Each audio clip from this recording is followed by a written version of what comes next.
Ari yung aking ilulutong are ay hindi mo humaaring mawala kapag humaybaysanan din sa amin sa Batangas. Kaya ho pag may kakasal ho ay lagi ho aring kasama sa putahe. Kaya din ho sa amin ay tayo magluluto ng putserong baboy. Nilalagay ko na ho aring baboy at aray palalambutin ko muna for 20 minutes. Lagyan ho natin ng tubig.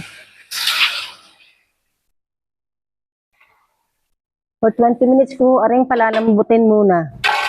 Magpiprito muna ho tayo ng patatas. Sasabay ko na rin ho ang karot. Pwede rin naman hindi iprito, pero mas maganda ho piniprito para hindi agad madurog ang patatas. Luto na ho aring aking mga piniritong patatas at karot. Lalagay ko naman ho aring saging at atin din ho aring ipiprito. Gusto ko yung madaming saging.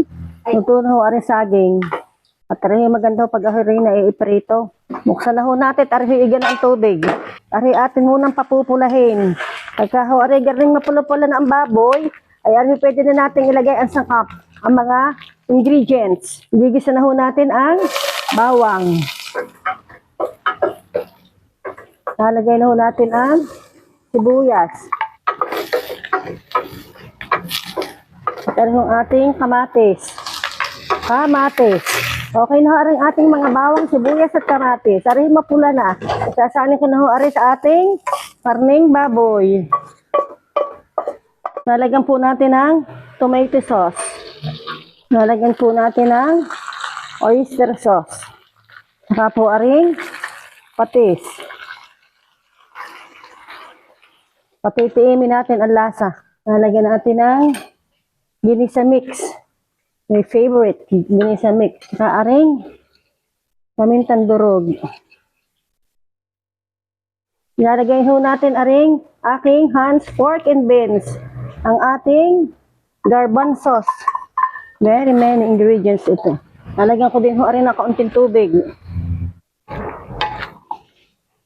Lalagyan natin ng kaunting ketchup. Buburburan ho natin ng kaunting asukal.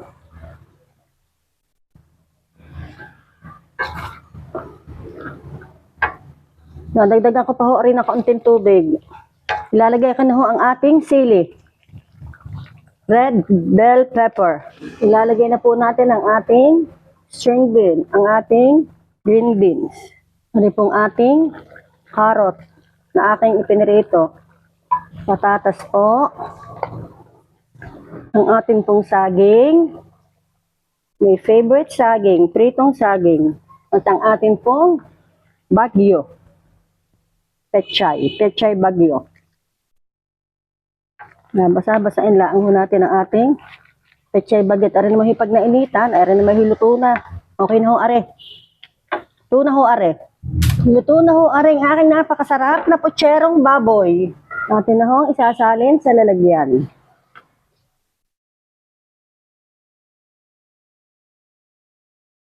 Arin na ho ang aking nalutong masarap na putserong baboy. Matikman na ho natin. Matikman ho natin. Kung gaano rin ka-delicious. Ayan ho, pag may kinakasal at may baysanan ako yung aring aking pinipili, gawa ho ng mga gulay.